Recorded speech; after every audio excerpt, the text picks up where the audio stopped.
ಅಂತಕ್ಕಂಥದ್ದು ನಮ್ಮೆಲ್ಲರ ಹೆಮ್ಮೆ. ಅವರು ಇಲ್ಲಿಗೆ ಬರುವುದಕ್ಕಿಂತ ಮುಂಚಿತವಾಗಿ ಮಧುಗಿರಿನಲ್ಲಿ ಪೊಲೀಸರಿಗೆ ಬೇಕಿರ್ತಕ್ಕಂಥ ವಸತಿ ಗೃಹಗಳಿಗೂ ಕೂಡ ಶಂಕುಸ್ಥಾಪನೆಯನ್ನ ಮಾಡಿಕೊಟ್ಟಿದ್ರು.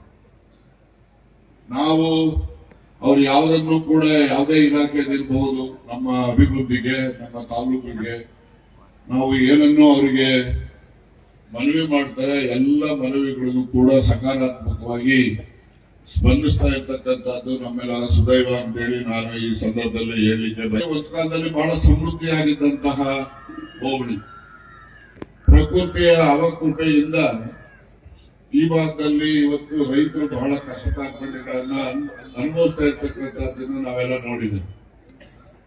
ಆದ್ರಿಂದ ಈ ಭಾಗಕ್ಕೆ ಏನು ಎತ್ತಿನೊಳೆ ನೀರನ್ನು ನಾವು ಮೈನರ್ ಇರಿಗೇಷನ್ ಇಲಾಖೆ ವತಿಯಿಂದ ಈ ಭಾಗದ ಸುಮಾರು ಈ ಹೋಬಳಿ ಕಸಬಾ ಇರ್ಬೋದು ಮತ್ತೆ ಐಡಿಹಳ್ಳಿ ಹೋಬಳಿ ಇರ್ಬೋದು ಪುಲ್ವಾರ ಹೋಬಳಿ ಇರ್ಬೋದು ಇವೆಲ್ಲವೂ ಸೇರಿದ್ರೆ ಸುಮಾರು 44 ಕೆರೆಗಳಿಗೂ ಹೆಚ್ಚು ಅಧಿಕ ಕೆರೆಗಳಿಗೆ ನೀರನ್ನ ತುಂಬಿಸ್ತಕ್ಕಂಥ ಕಾಮಗಾರಿ ಇಲ್ಲಿ ಒಂದು ಸುಮಾರು 315 ಕೋಟಿ, ಕೊರಟಗೆರೆ ತಾಲೂಕಲ್ಲೂ ಕೂಡ ಒಂದು ಸರಿಸುಮಾರು 300 ಕೋಟಿ ಕಾರ್ಯ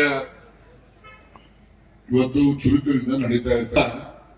ಏನು ಅಂತರ್ಜಲದ ಮಟ್ಟವನ್ನ ಹೆಚ್ಚಿಸ್ತಕ್ಕಂಥದ್ದು ಮತ್ತೆ ಗ್ರಾಮೀಣ ಜನರ ಬದುಕು ಹಸನಾಗಬೇಕು ಅಂತ ಹೇಳಿದ್ರೆ ರೈತರಲ್ಲಿ ಆರ್ಥಿಕ ಶಕ್ತಿಯನ್ನ ತುಂಬಬೇಕು. ಆ ನಿಟ್ಟಿನಲ್ಲಿ ಒಂದು ಉತ್ತಮ ಕಾರ್ಯಚಟುವಟಿಕೆಗಳನ್ನು ನಡೆಸ್ತಾ ಇದ್ದಾರೆ. ಹಾಗೆ ನಮ್ಮ ದೊಡ್ಡೇರಿ ಹೋಬಳಿಯ ಸುಮಾರು 8 ಕೆರೆಗಳಿಗೂ ಕೂಡ ನೀರನ್ನು ತುಂಬತಕ್ಕಂಥ ಕೆರೆಗಳಿಗೆ ಅದನ್ನು ಕೂಡ ಕಾರ್ಯಯೋಜನೆಯನ್ನ ಜಾರಿ ಮಾಡ್ತೇವೆ ಅಂತಕ್ಕಂಥ ವಿಷಯ. ಶಾಮನಹಳ್ಳಿ ಮುದ್ದೇನಹಳ್ಳಿ ಹತ್ರ ಕೂಡ ಒಂದು ಚೆಕ್ ಡ್ಯಾಮ್ ಕಮ್ ಬ್ರಿಡ್ಜ್ ಸುಮಾರು 18 ಕೋಟಿ ರೂಪಾಯಿದು ಕಾಮಗಾರಿ ನಡೀತಾ ಇರತಕ್ಕಂಥದ್ದು ನೋಡಿದ್ವಿ. ಹಾಗೇನೆ ನಮ್ಮ ತಿಂಗಳೂರು ಕಲ್ದೇಪುರದಿಂದ ಮುಂದಕ್ಕೆ ಅಲ್ಲಿನೂ ಕೂಡ ಒಂದು 8 ಕೋಟಿ ರೂಪಾಯಿಯ ಒಂದು ಬ್ರಿಡ್ಜ್ ಕಾರ್ಯಕ್ರಮ, ಚೆಕ್ ಡ್ಯಾಮ್ ಮತ್ತು ಬ್ರಿಡ್ಜ್ ಎರಡು ಸೇರಿ ಇದೆಲ್ಲ ಉದ್ದೇಶ ಜನಗಳಿಗೆ ತಿರುಗಾಡ್ಲಿಕ್ಕೂ ಅನುಕೂಲ ಆಗಬೇಕು. ಜೊತೆನಲ್ಲಿ ಚೆಕ್ ಡ್ಯಾಮ್ ಮಾಡೋದ್ರಿಂದ ಅದು ಮಲ್ಟಿಪರ್ಪಸ್, ಒಂದು ರಸ್ತೆ, ಇನ್ನೊಂದು ನೀರನ್ನ ತಡೆದು ನಿಲ್ಲಿಸಿ ಅಂತರ್ಜಲದ ಮಟ್ಟವನ್ನ ವೃದ್ಧಿ ಮಾಡ್ತಕ್ಕಂಥ ಒಂದು ಪ್ರಯತ್ನ. 400 ಅಡಿ 500 ಅಡಿಗೆ ನೀರು ಸಿಗ್ತವೆ. ಕೆಲವು ಬೋರ್ವೆಲ್ಗಳಲ್ಲಿ ನೀರಿಲ್ಲ ಅಂತೇಳಿ ಬಿಟ್ಟಿದ್ದವು, ಆ ಬೋರ್ವೆಲ್ಗಳಲ್ಲಿ ತಾನಾಗೆ ನೀರು ಉಕ್ಕಿ ಬರ್ತದೆ. ಇದೆಲ್ಲ ನೋಡಿದಾಗ ಅಂತರ್ಜಲದ ಮಟ್ಟ ಬಹಳ ವೃದ್ಧಿ ಆಗಿದೆ ಅಂತಕ್ಕಂಥ ಒಂದು ಸಚಿವರಲ್ಲಿ ಮನವಿ ಮಾಡ್ತಕ್ಕಂಥದ್ದು. ಈ ಭಾಗದ ಬಹಳಷ್ಟು ಯುವಕ ಮತ್ತೆ ಯುವತಿಯರು ಬೆಂಗಳೂರಿನ ಗಾರ್ಮೆಂಟ್ ಕೆಲಸಕ್ಕೆ ಹೋಗ್ತಾ ಇರ್ತಕ್ಕಂಥದ್ದು. ಬೆಳಿಗ್ಗೆ 1000 ಮಕ್ಕಳು ಹೋಗ್ತಾರೆ. ನಮ್ಮಲ್ಲಿನೇ ಕೂಡ ಗಾರ್ಮೆಂಟ್ ಫ್ಯಾಕ್ಟರಿಗಳನ್ನ ಪ್ರಾರಂಭ ಮಾಡ್ತಕ್ಕಂಥದ್ದಕ್ಕೆ ಅವರು ಸಹಕಾರವನ್ನು ಕೊಡ್ತಾರೆ ಅಂತಕ್ಕಂಥ ವಿಶ್ವಾಸ ನನ್ನಲ್ಲಿದೆ. ಮುಂದಿನ ದಿನಗಳಲ್ಲಿ ನಾವು ಆ ಕಾರ್ಯಕ್ರಮವನ್ನು ಮಾಡ್ತೇವೆ ಅಂತಕ್ಕಂಥ ಮಾತನ್ನ ಈ ಸಂದರ್ಭದಲ್ಲಿ ಹೇಳಿಕೆ ಬಯಸ್ತೇವೆ. ಅದರ ಜೊತೆಯಲ್ಲಿ ನಮ್ಮ ಸರ್ಕಾರ, ಕಾಂಗ್ರೆಸ್ ಪಕ್ಷದ ಸರ್ಕಾರ, ಸಿದ್ದರಾಮಯ್ಯನವರ ನೇತೃತ್ವದ ಸರ್ಕಾರ ಇವತ್ತು ಎಲ್ಲ ಬಡವರು ಕೂಡ ನೆಮ್ಮದಿಯಿಂದ ಜೀವನ ಮಾಡ್ತಕ್ಕಂಥ ಗ್ಯಾರಂಟಿಗಳು, ಆ ಗ್ಯಾರಂಟಿಗಳಲ್ಲಿ ಬಹಳ ಪ್ರಮುಖವಾದಂತಹದ್ದು ಪುಣ್ಯದ ಕೆಲಸ ಅಂತ ಹೇಳಿದ್ರೆ ಅನ್ನಭಾಗ್ಯ ಕಾರ್ಯಕ್ರಮ. ಅನ್ನಭಾಗ್ಯ ಕಾರ್ಯಕ್ರಮ ಇವತ್ತು ಬಡವರಲ್ಲಿ ಸ್ವಾಭಿಮಾನವನ್ನು ತರ್ತಕ್ಕಂಥ ಕೆಲಸ ಮಾಡಿದ್ರು. ಯಾವಾಗ ಅನ್ನಕ್ಕೋಸ್ಕರ ಬೇರೆಯವ್ರ ಮೇಲೆ ನಾವು ಅವಲಂಬನೆ ಆಗೋದಿಲ್ಲ, ಆಗ ತಾನಾಗಿ ಸ್ವಾಭಿಮಾನದ ಕಿಚ್ಚು ಬರ್ಲಿಕ್ಕೆ ಸಾಧ್ಯ. ನಾವು ಯಾವಾಗ ಬೇರೆಯವ್ರ ಮೇಲೆ ಅವಲಂಬನೆ ಆಗ್ತೇವೆ ಆಗ ಸ್ವಾಭಿಮಾನ ಅಂತಕ್ಕಂಥದ್ದು ನಶಿಸಿ ಹೋಗ್ತದೆ. ಆ ಒಂದು ದಿವಸದಲ್ಲಿ ಇವತ್ತು ಪ್ರತಿಯೊಬ್ಬರಿಗೂ ಯಾವುದೇ ಪಕ್ಷ ಆಗ್ಲಿ ಜಾತಿ ಆಗ್ಲಿ ಯಾವುದನ್ನು ನೋಡದೆ ಎಲ್ಲ ಬಡವರು ಕೂಡ ನೆಮ್ಮದಿಯಿಂದ 2 ಹೊತ್ತು ಅವರು ಊಟ ಮಾಡಬೇಕು ಅಂತಕ್ಕಂಥ ಉದ್ದೇಶದಿಂದ ಅನ್ನಭಾಗ್ಯ ಕಾರ್ಯಕ್ರಮವನ್ನು ತಂದಂತದ್ದು. ಇದು ನಮ್ಮ ಜನಗಳಲ್ಲಿ ಬಹಳಷ್ಟು ಜನ ಮಾತಾಡ್ತಾರೆ, ಏನ್ ಸಿದ್ದರಾಮಯ್ಯನವ್ರ ಮನೆಯಿಂದ ಕೊಟ್ಟಿದ್ ಬಿಡಪ್ಪ ಅಂತ ಹೇಳಿ ಬಿಡಿಸಿಟ್ಕೊಂಡು ಮಾತಾಡ್ಬಿಡ್ತಾರೆ. ನನಗೆ ಅವ್ರು ನೋಡ್ಬೇಕು, ಹೋಗಾಕ್ಬಿಡ್ಬೇಕು. ಇಲ್ಲೇ ಇದ್ದೆಲ್ಲ ಮುಖ್ಯಮಂತ್ರಿಗಳೆಲ್ಲ ಮನೆಯಿಂದ ತಂದು ಕೊಡ್ತಾ ಇದ್ರ, ಅವರು ನಮ್ಮ ದುಡ್ಡಲ್ಲೇ ಕೊಡ್ತಾ ಇದ್ದಿದ್ದು.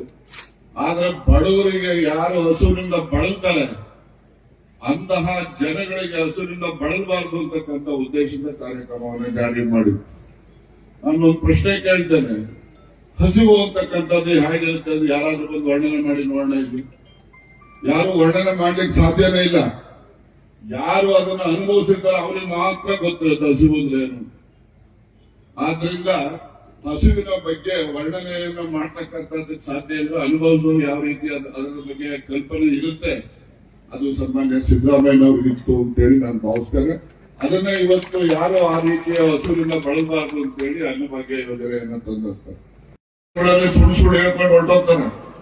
ಎಲೆಕ್ಷನ್ ಅಲ್ಲಿ ನೀವೆಲ್ಲ ಆಶೀರ್ವಾದ ಮಾಡಿದ್ಮೇಲೆ ಅಧಿಕಾರಕ್ಕೆ ಬಂದ ಮೇಲೆ ನಾವೆಲ್ಲ ಏನೆಲ್ಲ ಆಶ್ವಾಸನೆಗಳನ್ನ ಕೊಟ್ಟಿದ್ದೋ ಎಲ್ಲ ಆಶ್ವಾಸನೆಗಳನ್ನ ಈಡೇರಿಸತಕ್ಕಂತ ಯಾವ್ದಾದ್ರು ಒಂದು ಸರ್ಕಾರ ಇದ್ರೆ ಅದು ಕಾಂಗ್ರೆಸ್ ಪಕ್ಷದ ಸನ್ಮಾನ್ಯ ಸಿದ್ದರಾಮಯ್ಯ ಸರ್ಕಾರ ಅಂತೇಳಿ ನಾವು ಹೆಮ್ಮೆಯಿಂದ ಹೇಳ್ತೇವೆ. ಮತ್ತೆ ಅಲ್ಪಸಂಖ್ಯಾತರು ಇವತ್ತು ಅಲ್ಪಸಂಖ್ಯಾತರುಗಳಿಗೆ ಏನೆಲ್ಲ ಅವರ ಒಂದು ವಾಸದ ಜಾಗ ಇರುತ್ತೆ ಅವೆಲ್ಲವೂ ಕೂಡ ಇವತ್ತು ಉತ್ತಮವಾದಂತಹ ರೀತಿಯಲ್ಲಿ ನಾವು ಕಾರ್ಯಕ್ರಮಗಳನ್ನ ಕೊಟ್ಟು ಅದನ್ನು ಕೂಡ ಅವರು ವಾಸಯೋಗ್ಯ ಜಾಗವನ್ನಾಗಿ ಪರಿವರ್ತನೆ ಮಾಡ್ತಕ್ಕಂಥ ಪ್ರಯತ್ನ ಮಾಡಿ. ಮತ್ತೆ ಬಡವರು ಎಲ್ಲಾ ಜಾತಿಯಲ್ಲೂ ಬಡವರಿಲ್ಲ, ಯಾವುದೋ ಒಂದೇ ಜಾತಿಗೆ ಸೀಮಿತ ಅಲ್ಲ. ಬರೀ ಎಸ್ಸಿಗಳು ಎಸ್ಟಿಗಳು ಇವರೇ ಬಡವರು ಅಂತಕ್ಕಂಥದ್ದು ಅಲ್ಲ. ಅದು ಭೂಮಿ ಇಲ್ಲದೆ ಇರ್ಬೋದು ಅವರಿಗೆ, ಆದ್ರೆ ಬಡತನ ಅಂತಕ್ಕಂಥದ್ದು ಎಲ್ಲಾ ಜಾತಿಯಲ್ಲೂ ಬಡವರಿದ್ದಾರೆ. ಆ ಎಲ್ಲಾ ಜಾತಿಯಲ್ಲಿ ಇರ್ತಕ್ಕಂಥ ಬಡವರ ಯೋಗಕ್ಷೇಮ ಯಾವ ಬಡವರ ಯೋಗಕ್ಷೇಮ ನೋಡ್ತಕ್ಕಂಥದ್ದು ಅವರ ಅಭಿವೃದ್ಧಿಗೆ ಉನ್ನತಿಗೆ ಹೆಚ್ಚು ಸಹಕಾರವನ್ನು ಕೊಡ್ತಕ್ಕಂಥದ್ದು ಅಂತ ಹೇಳಿದ್ರೆ ಅದು ಕಾಂಗ್ರೆಸ್ ಪಕ್ಷದ ಸರ್ಕಾರ, ಸನ್ಮಾನ್ಯ ಸಿದ್ದರಾಮಯ್ಯ ಸರ್ಕಾರ ಅಂತಕ್ಕಂಥದ್ದನ್ನು ನಾವು ಹೆಮ್ಮೆಯಿಂದ ಹೇಳ್ತಕ್ಕಂಥದ್ದು. ಈ ಸುಮ್ಮನೆ ನಮ್ಮವರೆಲ್ಲ ಕೂತಿರ್ತಾರೆ, ಅವ್ನು ಯಾವನೋ ಒಂದಿಷ್ಟು ಎಣ್ಣೆ ಹಾಕೊಂಡು ಬಂದೆ ಏನ್ ಮಾಡೋರು ಹೋಗಯ್ಯೋ ನಿಮ್ ಸರ್ಕಾರದವರು ಇಲ್ಲಿ ಕೂತ್ಕೊಂಡೇ ಇರ್ತಾರೆ. ಅಂತವ್ರಿಗೆಲ್ಲ ನೀವು ಬುದ್ಧಿ ಹೇಳ್ಬೇಕು. ನೋಡಪ್ಪ ಯಾರು ಉದ್ಧಾರ ಮಾಡಿರ್ತಾರೋ ಅವ್ರನ್ನ ಸ್ಮರಿಸ್ಬೇಕು. ಆಗ ಮಾತ್ರ ಮುಂದೆ ಶ್ರೇಯಸ್ಸಿರುತ್ತೆ ಹೊರತು ಉದ್ಧಾರ ಸ್ಮರಣೆ ಯಾಕೆ ಇರೋದಿಲ್ಲ ಅವ್ರಿಗೆ ಯಾವತ್ತೂ ಶ್ರೇಯಸ್ ಇರೋದಿಲ್ಲ ಅಂತಕ್ಕಂಥದ್ದನ್ನ ನೀವೆಲ್ಲ ಅರ್ಥೈಸ್ಬೇಕು. ಆದ್ರಿಂದ ನಾನು ಹೆಚ್ಚು ಮಾತನಾಡಲಿಕ್ಕೆ ಹೋಗೋದಿಲ್ಲ. ಸನ್ಮಾನ್ಯ ಡಾಕ್ಟರ್ ಜಿ ಪರಮೇಶ್ವರ್ ಒಬ್ಬರು ಕೂಡ ಮಾತನಾಡಿರ್ತಾರೆ. ಹಾಗಾಗಿ ಏನೆಲ್ಲ ಪೊಲೀಸ್ ಇಲಾಖೆ ಎಲ್ಲ ಹಿರಿಯ ಅಧಿಕಾರಿಗಳು ಇವತ್ತು ನಮ್ಮ ಕೊಡಗಿನಲ್ಲಿ ಬಂದಿದೆ. ಮೊದಲಿದ್ದಂತ ಬಿಲ್ಡಿಂಗ್ ಬ್ರಿಟಿಷರು ಕಟ್ಟಿದಂತ ಬಿಲ್ಡಿಂಗ್ ಇದ್ದಿದ್ದು ಅದು ಮೇಲೆಲ್ಲ ನೀರು ಸೋರೋದು. ಶ್ರೀನಿವಾಸ್ ಬಂದು ಸರ್ ನೀರು ಸೋರ್ತಾ ಇದ್ದೆ ಸರ್ ಮಳೆಗಾಲದಲ್ಲಿ ನಾನು ಟಾಪರ್ ಒದಿಸ್ಬಿಡೆ ಆಗಿದ್ದೆ ಅಂತ ಹೇಳಿದ್ದೆ. ಆದ್ರೆ ಇವತ್ತು ಅಂತಹ ಒಂದು ಕೆಟ್ಟ ಪರಿಸ್ಥಿತಿಗೆ ನಾವು ಹೋಗದೆ ಇವತ್ತು ಒಂದು ಉನ್ನತ ಮಟ್ಟದ ಸುಸಜ್ಜಿತವಾದಂತಹ ಕಟ್ಟಡವನ್ನ ನಮಗೆ ಪ್ರಾಪ್ತಿ ಮಾಡಿರ್ತಕ್ಕಂಥದ್ದಕ್ಕೆ ಡಾಕ್ಟರ್ ಜಿ ಪರಮೇಶ್ವರ್ ಅವರು ಕಾರಣೀಭೂತರು, ಜೊತೆಗೆ ಹಿರಿಯ ಎಲ್ಲ ಅಧಿಕಾರಿಗಳು ಕೂಡ ಕಾರಣೀಭೂತರಾಗಿದ್ದಾರೆ. ಅದ್ರ ಜೊತೆಯಲ್ಲಿ ಇನ್ನೊಂದು ಅಂಶ ಅಂದ್ರೆ ಏನು ಕಾಂಟ್ರಾಕ್ಟರ್ಗೆ ಅವಧಿ ಕೊಟ್ಟಿರೋ 1 ವರ್ಷ ಅದಕ್ಕಿಂತ 1 ತಿಂಗಳು ಮುಂಚೆನೆ ಮುಗಿಸಿರ್ತಕ್ಕಂಥದ್ದು ಸನ್ಮಾನ್ಯ ಬಲರಾಮಯ್ಯ. ಹಾಗಾಗಿ ಅವ್ರಿಗೂ ಕೂಡ ನಾನು ಈ ಸಂದರ್ಭದಲ್ಲಿ ನಿಮ್ಮೆಲ್ಲರ ಪರವಾಗಿ ಅಭಿನಂದನೆ ಕೂಡ ನಾನು ಸಲ್ಲಿಸಲಿಕ್ಕೆ ಬಯಸ್ತೇನೆ. ಮತ್ತೆ ನಮ್ಮ ವೇದಿಕೆಯಲ್ಲಿ ಗ್ರಾಮ ಪಂಚಾಯಿತಿ, ತಾಲೂಕು ಪಂಚಾಯಿತಿ, ಕಾರ್ಪೊರೇಷನ್ಗಳು ಯಾವೆಲ್ಲ ಚುನಾವಣೆಗಳಿದ್ದಾವೆ ಅವೆಲ್ಲ ಚುನಾವಣೆಗಳನ್ನ ಮಾಡಬೇಕು. ಜನಪ್ರತಿನಿಧಿಗಳಿಂದ ಅಧಿಕಾರ ನಡೆಸ್ತಕ್ಕಂಥ ಪ್ರಜಾಪ್ರಭುತ್ವ ವ್ಯವಸ್ಥೆಗೆ ಹೆಚ್ಚು ನಾವು ಮಹತ್ವವನ್ನು ನೀಡಬೇಕು ಅಂತಕ್ಕಂಥ ಮನವಿಯನ್ನು ಕೂಡ ಈ ಸಂದರ್ಭದಲ್ಲಿ ಮಾಡಿ, ಒಂದೇ ಒಂದು ಪಡೆದಲ್ಲಿರ್ತಕ್ಕಂಥ ಬಸ್ ಸ್ಟ್ಯಾಂಡ್ ಅದು ಆಧುನೀಕರಣ ಮಾಡಿಕೊಳ್ಬೇಕು. ಯಾಕೆಂದ್ರೆ ಇಲ್ಲಿನ ಬಸ್ ಸ್ಟ್ಯಾಂಡ್ ಏನಪ್ಪಾ ಅಂದ್ರೆ ಬಹಳಷ್ಟು ಜನ ಆಂಧ್ರ ಕನೆಕ್ಟಿವಿಟಿ ಇರ್ತಕ್ಕಂಥದ್ದು. ಇಲ್ಲಿಂದ ನಾವು 5-6 ಕಿಲೋಮೀಟರ್ ಹೋದ್ರೆ ನಾವು ಹಿಂದಕ್ಕೂ ಕೊಟ್ಟೋಗ್ತೀವಿ, ಆಂಧ್ರ ರಾಜ್ಯ ಕೊಟ್ಟೋಗ್ತೀವಿ. ಆದ್ರಿಂದ ನಮ್ಮ ಇಲ್ಲಿನ ಜನರಿಗೆ ಆ ರಾಜ್ಯದ ಜನರ ಜೊತೆ ನೆಂಟಸ್ತರ ಇರ್ತಕ್ಕಂಥದ್ದು, ಬಂದು ಹೋಗೋದೆಲ್ಲ ಮಾಡ್ತಾರೆ. ನಮ್ಮ ಕರ್ನಾಟಕದ ಕೀರ್ತಿ ಹೆಚ್ಚುತ್ತೆ.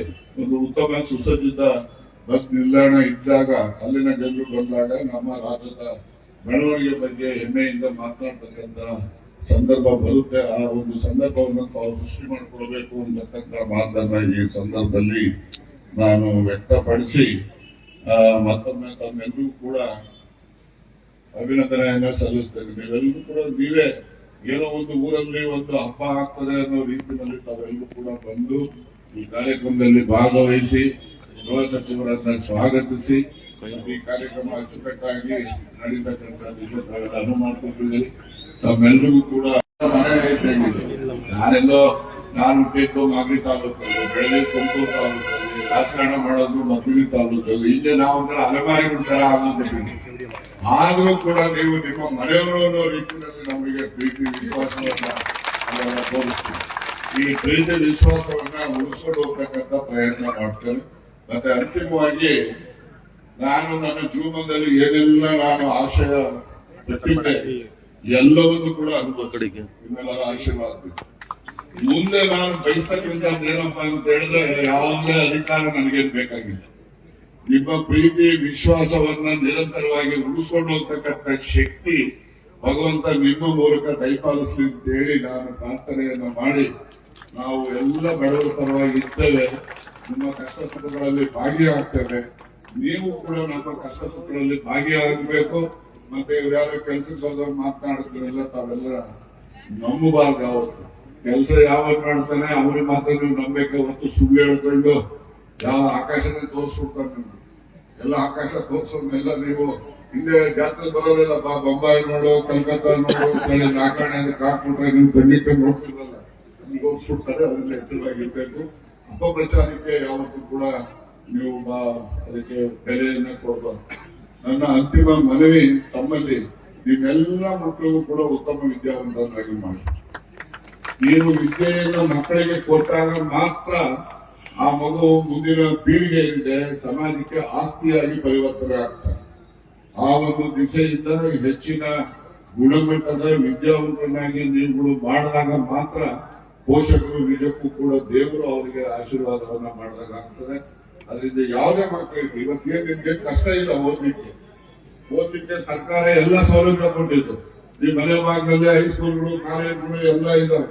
ಎಲ್ಲಿಂದ ಎಲ್ಲಿ ಹೋಗ್ಬೇಕಾದ್ರೂ ಕೂಡ ಹೆಣ್ಮಕ್ಳಿಗೂ ಫ್ರೀ, ಓದೋ ಹುಡುಗರಿಗೂ ಫ್ರೀ ಇದೆ. ಇವತ್ತು ಅವರು ಪಾಸ್ ತಗೊಳ್ಳಿರ್ತಾರೆ, ಯಾರೇ ಪಾಸ್ ತಗೊಳ್ಳಿದ್ರೆ ನಿಮ್ಮನ್ನೆಲ್ಲ ಕರ್ಕೊಂಡು ಹೋಗಿ ಹೇಳಿದ್ದೀನಿ, ಎಲ್ಲಾದ್ರೂ ಕರ್ಕೊಂಡು ಹೋಗ್ತಾರೆ.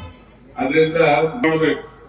ಆ ಮೂಲಕ ನಿಮ್ಮ ಮನೆಯಲ್ಲಿ, ನಿಮ್ಮ ಜೀವನದಲ್ಲಿ ಇರ್ತಕ್ಕಂಥ ಕಷ್ಟ ಕಾರ್ಪಣ್ಯಗಳು ದೂರ ಆಗ್ತಕ್ಕಂಥದ್ದು ಆಗುತ್ತೆ ಅಂತಕ್ಕಂಥ ಮಾತನ್ನ ಹೇಳಿ, ಯಾವುದೇ ಮಗುವಿಗೆ ವಿದ್ಯೆಯಿಂದ ವಂಚನೆ ಆಗದ ರೀತಿಯಲ್ಲಿ ಪೋಷಕರು ಎಚ್ಚರವನ್ನ ವಹಿಸಬೇಕು ಅಂತಕ್ಕಂಥ ಕಳಕಳಿಯ ಮನವಿಯನ್ನ ಮಾಡಿ ಈ ಕಾರ್ಯಕ್ರಮದಲ್ಲಿ ಭಾಗವಹಿಸುತ್ತಾರೆ. ಹೆಚ್ಚಿನ ವಿಡಿಯೋಗಳಿಗೆ ಪ್ರತಿಧ್ವನಿ ಯೂಟ್ಯೂಬ್ ಚಾನೆಲ್ ಸಬ್ಸ್ಕ್ರೈಬ್ ಮಾಡಿ, ಬೆಲ್ ಐಕಾನ್ ಕ್ಲಿಕ್ ಮಾಡಿ.